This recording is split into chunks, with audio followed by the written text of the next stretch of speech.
வணக்கம், இது எஸ்டி தமிழ். இந்த உலகத்துல சில விஷயங்களுக்கு கேள்விகள் மட்டுமே இருக்கும், அதுக்கான பதில் இருக்காது. அந்த மாதிரியான ஒரு விஷயத்தை பத்தி தான் இந்த வீடியோல நம்ம பார்க்க போறோம். மரணத்துக்கு அப்புறம் என்ன நடக்குது அப்படின்றது தான் அந்த கேள்வி. இதுக்கு உண்மையை சொல்லணும்னா இன்னை வரைக்கும் இது ஒரு கேள்வியா தான் இருக்கு. நிறைய பேர் அவங்களோட ஒப்பீனியனை கொடுக்குறாங்க, நிறைய ரிசர்ச்லாம் இதை தொடர்ந்து நடக்குது. ஆனா ஒரு சரியான பதில் இதுக்கு கிடைக்கல அப்படின்னு தான் சொல்லணும். இதுல சில கேள்விகள்லாம் நமக்கு வரும் இல்லையா, இதுல நம்ம அதுக்கான விடையை பார்க்க முடியாது. ஏன்னா அவ்வளோ ஒரு ரிசர்ச் நடந்தே அதுக்கான விடையை கண்டுபிடிக்க முடியல. நாம அதில் சொல்லிட முடியாது இல்லையா.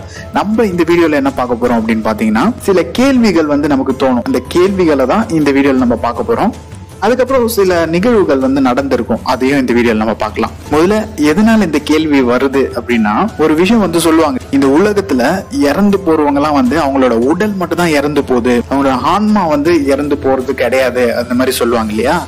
இந்த இடத்துலதான் கேள்வியே தொடங்குது. ஒரு உடலை விட்டு ஒரு உயிர் பிரியுது அப்படின்னா ஆன்மா இருக்கு இல்லையா, அதையும் நம்ம கண்ணால பார்க்க முடியல. அப்போ நம்ம கண்ணுக்கே தெரியாத ஒரு விஷயம் தான் நம்ம இவ்வளவு பெரிய ஒரு உடலை இவ்வளவு வருஷமா இயக்கிட்டு இருக்கா. சரி, இந்த ஆன்மா அதெல்லாம் ஒரு பக்கம் வச்சுக்கலாம். இந்த ஆவிகள் அப்படின்னா என்ன? இந்த ஆவிகளுக்கும் ஆன்மாக்கும் எதுனா ஒரு சம்பந்தம் இருக்கா, இல்ல ஆவிகள் வேற ஆன்மா வேறையா? ஏன்னா சில பேர்லாம் சொல்லுவாங்க இல்லையா, இவங்களோட ஆவியை பார்த்தேன், அவங்களோட ஆவியை பார்த்தேன் அப்படின்ட்டு.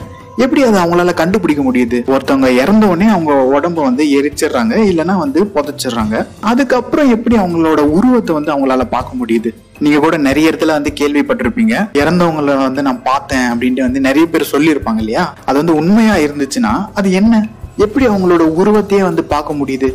ஆன்மாக்கு உருவமே இல்லை அப்படின்னு சொல்லுவாங்க இல்லையா. அதனாலதான் இது ரெண்டுத்தையும் நான் செப்பரேட் பண்றேன். இந்த மரணத்துக்கு அப்புறம் என்ன நடந்துச்சு அப்படின்ட்டு நம்ம கேள்விகள் கேட்கும் போது இப்போ ஒரு விஷயம் எனக்கு ஞாபகம் வருது. நிறைய நிகழ்வுகள் இது சம்பந்தமா நடந்திருக்கு. ஒரு சில வருஷங்களுக்கு முன்னாடி நான் பேப்பர்ல ஒரு விஷயத்த படிச்சேன். இது சம்பந்தமா ஒருத்தர் இறந்து போயிடுறாரு. இது ஹாஸ்பிட்டல்லே சொல்லிட்டாங்க, அவர் இறந்துட்டாரு அப்படின்ட்டு.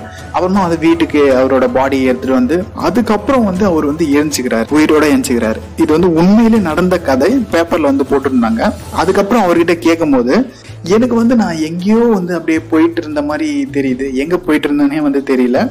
ஆனா எனக்கு என்னை சுத்தி ஒரு எக்கோ மாதிரி இவங்க பேசுறதுலாம், அதாவது சுத்தி இருக்கவங்க பேசுறதுலாம் எங்கேயோ கேட்கற மாதிரி என் காதுல கேட்டுட்டு இருந்துச்சு. அந்த மாதிரி அவர் சொல்லியிருக்காரு. இது ஒரு டைப். அதுக்கப்புறம் ஏதோ ஒரு கண்ட்ரில இன்னொரு விஷயம் நடந்திருக்கு. ஒருத்தர் ட்ரீட்மெண்ட் பார்த்துட்டு இருக்கும் போது அவர் இறந்து போறாரு. இறந்துட்டாரு அப்படின்ட்டு டாக்டர்லாம் முடிவு பண்ணிடுறாங்க. அதுக்கப்புறம் கொஞ்ச நேரம் கழிச்சு அவருக்கு உயிர் வந்திருக்கு. அவர்கிட்ட கேட்கும் போது அவர் என்ன சொல்லியிருக்காருன்னா, என்னோட உடம்பையே நான் நேர்ல பார்த்தேன் அப்படின்ட்டு அவர் சொல்லியிருக்காரு. இது மாதிரி ஒவ்வொரு நிகழ்வுகளும் நடக்கும் போது ஒவ்வொருத்தரும் ஒவ்வொரு மாதிரி சொல்லியிருக்காங்க. சிலர் சொன்னது ஒத்து போகுது, அண்ட் இன்னும் சிலர் சொல்றது ஒத்து போகல. ஒரு குழப்பத்திலே இந்த விஷயம் இருக்கு.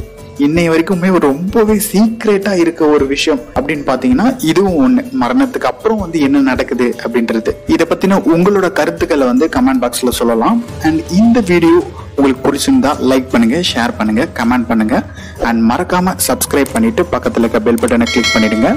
நன்றி.